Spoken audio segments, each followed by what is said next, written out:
Hi. I'm a little early, but just making sure things are working here.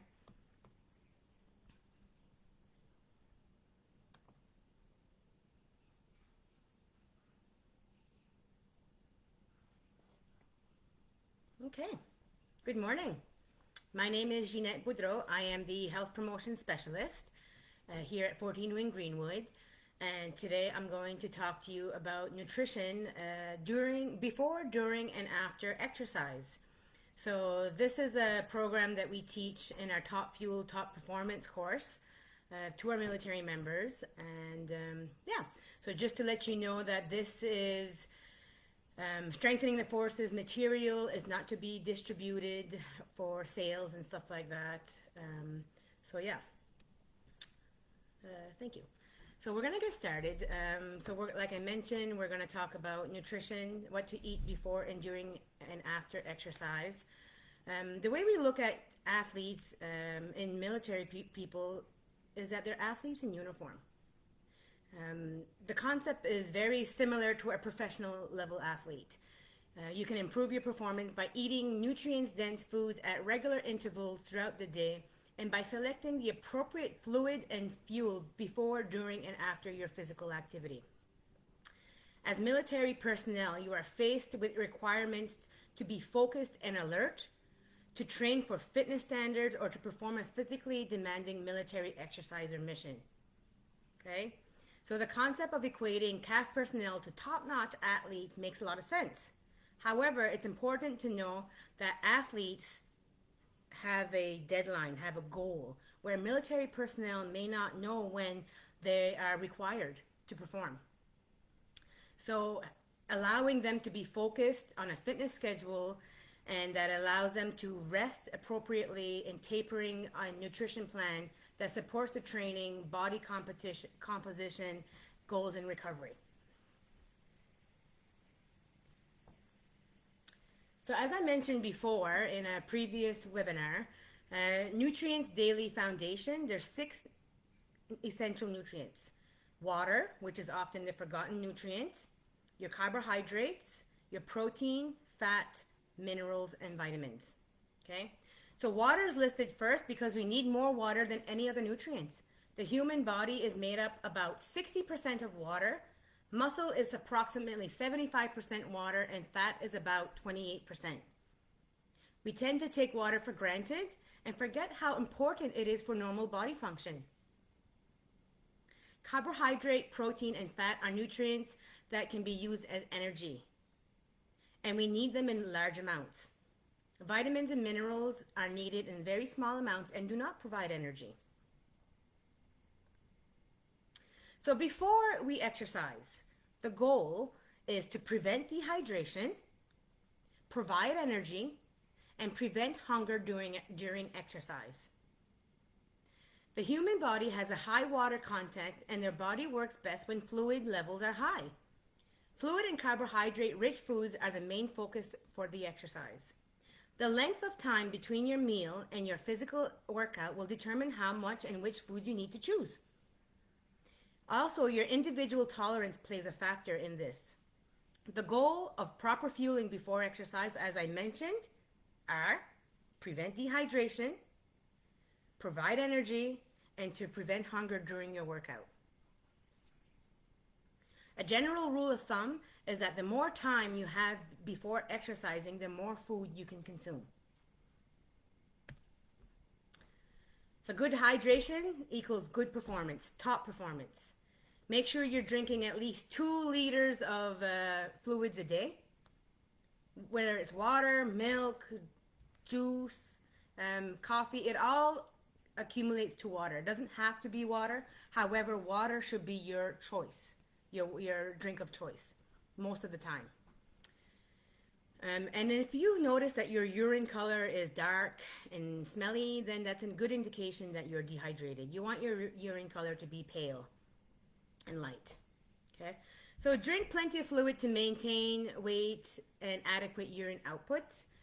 Okay, there's quite a bit of range of fluid needed, and this is because the amount will vary depending on the person. It depends on your body weight, it depends on your gender, your fitness levels, your genetic the heat, the humidity, and your individual tolerance. The best rule is to monitor your urine output. Be sure to stay hydrated well before your activity. I'm talking 2 to 4 hours here where you're focusing on your hydration. And you have to plan this ahead. So about 1.5 to 2 cups is what you're looking for. 2 to 4 hours. Start drinking. 5 to 15 minutes just before your workout, you want to have small drinks. Okay, about 1/2 cup to 1.5 cups before your exercise. This will help with the hot, humid temperatures as well. The small amount of water will be absorbed by your bowels, and therefore you will not have the urge to urinate. So your body will be using it. Okay, so if you're worried about going to the bathroom all the time when you're in competition or you're working out, a little bit of water 15-20 minutes before is not going to make you go to the washroom. Your body's going to absorb it and use it. So you're going to have to experiment what is your tolerance. Okay, and do not experiment before competition. You're going to want to experiment during your practice, during your training, not before a big event. Okay. So what you eat depends on how much time you have to digest carbs, protein, and low fat. Protein and fat take longer to digest compared to carbs. Okay, know that. You don't want to be digesting when you're performing. Okay, that's what's going to cause the cramping and sluggish and hitting and just uncomfortable. So if you have 2 or 4 hours before you exercise, you can eat a well-balanced meal to ensure adequate carbohydrates. Yes, we are focusing on carbohydrates. Your meal can include a little protein and some fat, but high fat content or a large serving of protein will slow the digestive system and you'll feel uncomfortable during your activity. Your body will be focusing on digesting rather than performing. Low fat, such as lean meat, steamed vegetables, and rice, baked potato rather than fries, is an option. Pasta with vegetables and meat sauce rather than cream sauce are all some good choices that are lower in fat. If you only have a couple hours until the workout, a snack with fluid, a grain product, and some fruit will top up your energy. Depending on your tolerance and the situation, water or a juice or fruit or vegetable and toast or part of a bagel, low-fat crackers, Triscuits, Melba toast, something like that, are options. Water, low-fat yogurt, granola are all easy to have, to take around. They don't spoil. So, yeah, all some good options. Sorry here, I just moved my presentation. So if you are competing and you have a nervous stomach, your choices may be limited. Test your pre-exercise food during a training so you know what your tolerance is. Avoid trying new foods or new drinks before or during your competition. Okay? You may be in for a surprise, not a pleasant one. So you're going to want to choose foods that are easy to digest. Okay? As I mentioned, protein and fat digest slowly. You want to be careful with foods that are heavily spiced or high in fiber, unless you know if you can tolerate it. If you eat a lot of fiber on a daily basis and you eat spicy food all the time, then you know what your tolerance is. But if you're not used to eating a lot of fiber and you're trying to change your diet to perform better, then you may want to take things slowly and drink lots of water, because fiber can cause gas, right, and upset your stomach. If your job requires physical labor and you likely have less time until you go to work, for example, you are on a lunch break, a balanced meal with carbohydrate-rich food for energy is still very important, because you need to lift, carry, dig, run, whatever, build. In order to consume enough energy, you may need to concentrate on foods and dried fruit. On juice and fried fruit. Dried fruit. Never tried fried fruit. So it's just to keep going. Have you ever noticed that at 3 o'clock people tend to kind of get that wall and they're tired and they're looking for something to munch? That's kind of your body telling you that you need fuel, you need energy, and the proper energy, not the chocolates that are on our desk. So, quick energy before exercise. I'm just going to give you some examples of foods for a pre-workout. Like I said, the longer you have, the more you can eat. So if you have 3 to 4 hours before a workout, some examples of what you can eat would be whole grain bread with peanut butter or wild butter, cheese or tomato. You can have eggs with whole wheat toast and fruit, oatmeal, fruit, milk, pasta with tomato and meat sauce. Those are all perfectly fine to eat 3 to 4 hours before your workout. You have 1 to 2 hours. You're going to want to scale it back a bit. Whole grain bread with jam. Notice that there's no peanut butter there. Cereal with fruit, an energy bar with fruit, some yogurt, maybe a small sandwich. And then an hour or less before your workout. Here is you want easily digested food. So you're going to want crackers, a low-fat granola bar, your fruit, your sports drink, whether it's homemade or commercial, a drink of juice. Something that's easily digested and that's not going to want to cause an upset stomach when you're working out. So now, we've talked about what to do before your workout. Now, what do we do during the workout? The goal here is to stay hydrated, to provide energy for exercise lasting more from an hour to 3 hours. Replace sodium loss through sweat. Okay? So when you exercise for more than 3 hours and you're sweating, sodium loss becomes a concern, and you're going to have to replace that sodium loss. So solid food needs to be high carbohydrates, easily digested, and absorbed quickly. The time available and the intensity of the work are other considerations. The shorter the break, the higher the work of the intensity, the easier the food must be able to digest. If you must carry food, consider how easy the food is to carry and to eat. Be sure that the food will be safe from bacterial contamination. So so we may want to bring a yogurt or something like that with us, but yogurt could spoil in a hot, humid heat. So you're going to have to think of something else. Okay? When you're exercising for more than an hour, and you're looking to refuel, your carb intake should be between 30 to 60 grams of carbohydrates per hour. Write that down. 30 to 60 grams of carbs per hour. Anything more is going to cause discomfort in your stomach. Anything less may not provide you the energy that you need.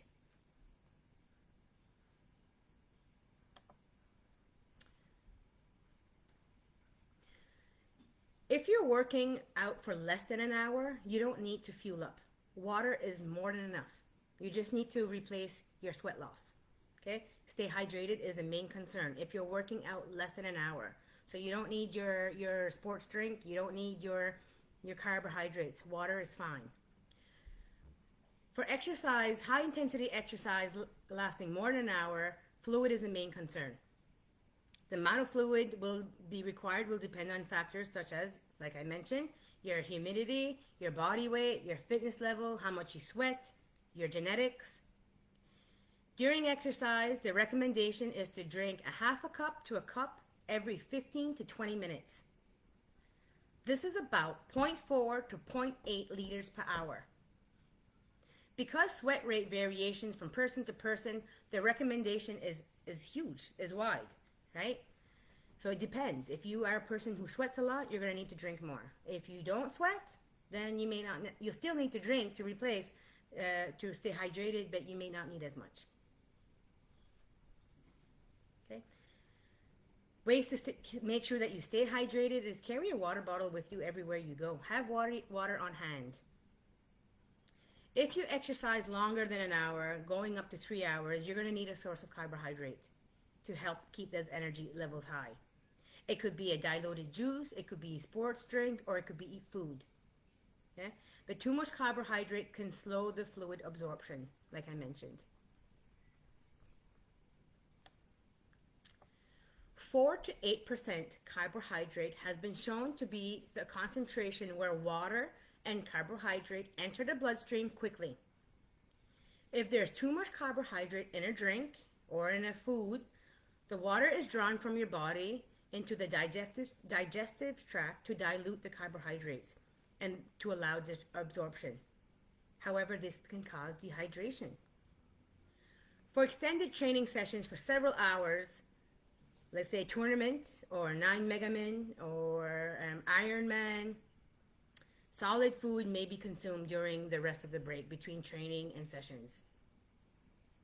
Do you have any refueling challenges when you're on the field, or if you're running a marathon? Are there any challenges that you have? So just a quick recap, 40 to 80 grams of carbs per liter per hour is what we're looking at when you're looking at your drinks or to fuel. So when we're looking at fluids, okay, dehydration reduces exercise performance and makes things harder. If you are dehydrated, your body is unable to cool off during exercise, and you may develop a heat illness, heat stroke. Muscle is about 75% water, and our fat is about 28% water. By the time you're thirsty, you've already lost 2% of your body weight in the form of fluid. When fluid levels drop this amount, there is about a 15 to 20% decline in your performance. That's pretty big, only when you think about it as just water. Since exercise dulls your thirst, you may find you perform better if you allow a schedule for consuming fluids. So yeah, we're typically not thirsty during exercise and after. So make sure that you get that water in before. Have you ever noticed that some days you're training and some days it's harder than others? You've done the same routine, but for some reason today is just hard to get going. It could be a sign that you're dehydrated. Okay? Sometimes we don't think of that. Or it could be sleep or stress or whatever. But often it could be dehydration. Speaking of dehydration, I'm going to have a drink of water.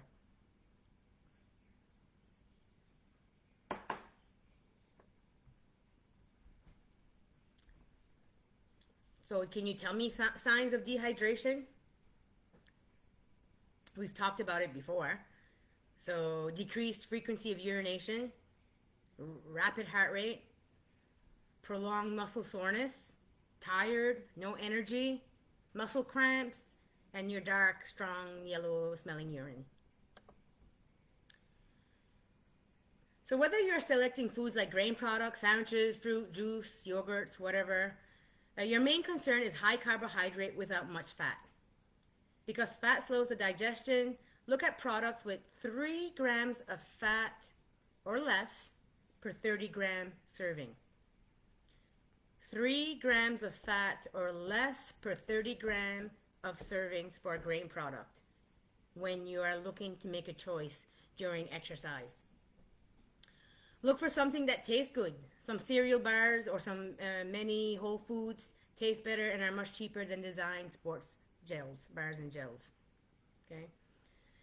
Your sports gels and your sports bars are fine, especially when you need to carry something that won't spoil, but you need to drink water with those. If you think you can just pop a gel in your mouth and keep going, you're going to end up with severe cramping. You need to dilute that with water. Same thing with your sports bars. Okay?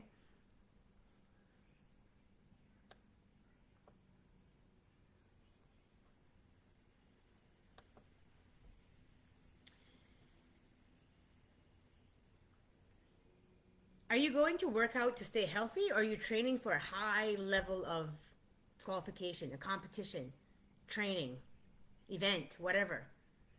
For recreational purposes, diluted juice with a pinch of salt may be all the nutrients that you need, right? And they'll also have the vitamins and the minerals. At a very high intensity level training, sport drinks may provide the benefits that is designed for very fast absorption, because they have both the fluid and the carbohydrates in them. Look at your whole diet. Look at your goals. Do you need the nutrients from the juice, or can you afford to consume some empty calories? Okay? A beverage that provides energy but no other minerals and vitamins. That was what we call the empty calories kind of thing. Right? So if your goal is to perform and you're looking to maintain your weight, You may not want to go with the high sugar juices and stuff like that. You may want to consume a juice or a fluid that has minerals and everything in it to kind of keep you balanced. Also, the sugar in your fluid makes a difference. Okay? So, in sports drinks, glucose is what is in the... So, sorry, let me try that. Glucose in sports drinks is absorbed more quickly than fructose. Fructose is the sugar in fruit. Table sugar is made up of both fructose and glucose. Fructose reaches your bloodstream slowly. The liver must convert the glucose before it can be used for energy. Fructose is often used to sweeten soft drinks and fruit drinks. Too much fructose can cause abdominal discomfort and cramping. If this is the case, a commercial sports drink with glucose may be a better choice for you. Some initial trial and error may be during low training days, competition days, would be best suitable to figure out which one works best. So glucose kind of goes fast through the bloodstream and fructose goes slowly. It has to go through the liver first to be converted to glucose.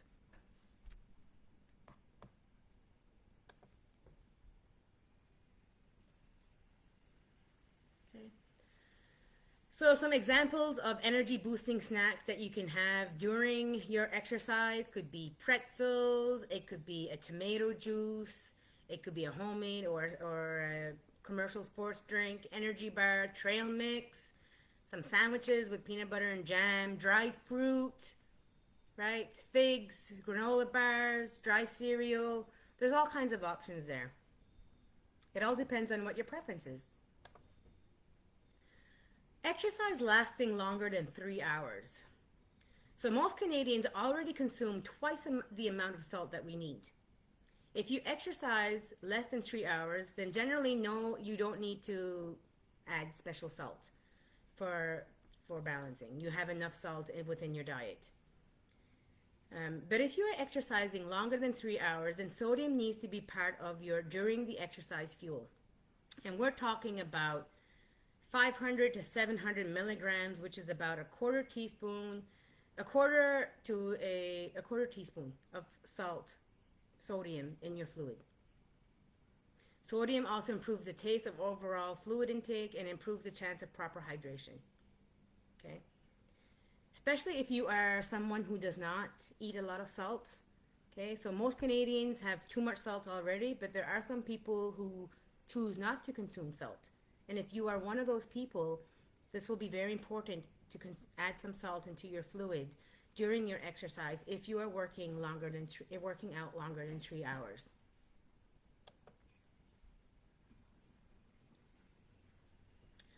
So in summary, for food and fuel during exercise lasting longer than an hour, okay, you need to drink water with food, with your sports bars, with your gels. You need water for that. How much will depend on your exercise level and stuff like that. When you're consuming carbs, it's 40 to 80 grams of carbs per liter of water. Kind of what you're looking at. After exercise, it's important that after you exercise for more than an hour, and if you are planning to exercise within the next 8 hours, for example, in a tournament session, right? Where it goes all weekend or all week long kind of thing. The goal here is to replace the fluid, refuel your carbohydrates, so restore your glycogen, top up your glycogen, repair and rebuild your muscle with protein, and raise your immune system. You want to be strong. Okay?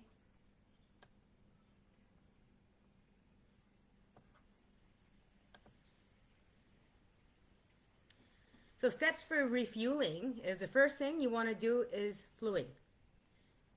Fluid replacement is normally the first consideration after exercise, especially if you sweat heavily. The timing is very important. When physical work stops, glucose and amino acids are moving across the cell membrane quickly, as they do during the exercise. And this rate of movement into the cells quickly slows. When you're looking at your fluid, you want to drink 1.5 times the fluid lost through your sweating. So you're going to want to weigh yourself before your workout and after your workout to find out how much fluid you lost during your workout. carbohydrate food right after exercise is the quickest way to fill the muscle glycogen stores, right? Because those energies are still moving quickly through the cell membranes, and that will get fuel to those glycogen, top up those glycogens as fast as possible. If you are working out within 8 hours, consuming carbohydrate that is quickly absorbed will speed up the glycogen stores and will ensure that your muscles are fueled up. If you get back from your workout in time for a lunch or dinner, then this becomes your recovery meal. Otherwise, consume carbohydrate within 30 minutes of your activity. 2 hours after exercise, the rate of nutrient movement has slowed to the resting rates. Consume some carbohydrates 15 to 30 minutes after stopping exercise. Okay? Even though your appetite may not be as high. If you are not doing physical work for 48 hours, carbohydrate for glycogen storage may not be so critical. Remember, however, that your brain needs carbohydrate as its fuel, so carbohydrate at regular intervals after an exercise session will help you stay mentally alert until your next meal. If there's peer pressure to have a beer or something after a workout, your body will benefit from the fluids, but the alcohol can play a big detrimental into your performance. And I'm going to talk about that a little bit later. So soon after exercise, your carbohydrate and amino acids from protein foods enter the muscles quickly. The amino acids provide the building materials to repair the muscle tissue. Your body absorbs those nutrients quickly, after up to 2 hours after exercise. Okay, so the order that you want to refuel is fluid, carbohydrate, and then your protein. The ratio that you're going to want to aim for is a 4-to-1. A 4 ratio carbs to 1 ratio protein. So for example, 60 grams of carbohydrates to 15 grams of protein.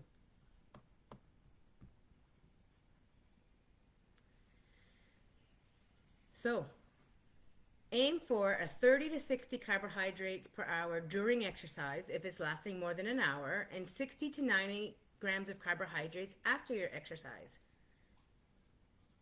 Carbohydrate and protein-based snacks are suggested for recovery for ultra-endurance events lasting more than 4 hours.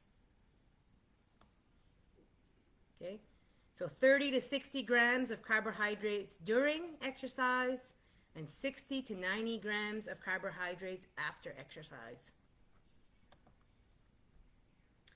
A sample recovery snack can be, for carbohydrates and protein, can be a bagel with chocolate milk, a peanut butter sandwich with water, 2 fig bars, juice, and a yogurt. Something like that. Okay? And after, you need to replace that fluid. That's, again, one of the most important things. And as I mentioned, you're going to want to replace 1.5 times the fluid lost. So if you lost 2 kilograms during your workout of water, like you weighed yourself before and then you weighed yourself after, and you're 2 kilograms lighter, you're going to need to consume 3 liters of fluid after your workout.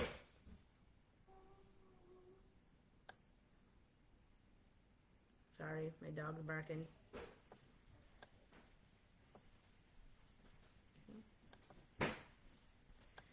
So when looking at carbohydrates and when looking at snacks, it all depends on your tolerance, what your exercise will be, how long it will last. I want to make lemon jelly. And I'm working, okay? Okay, later. Please, let me work, okay? Working from home. Always a challenge. So yeah, so it all depends on what your event is going to be. But remember that carbohydrate is the main fueling source that you want to have, followed with low fat and low protein. Okay.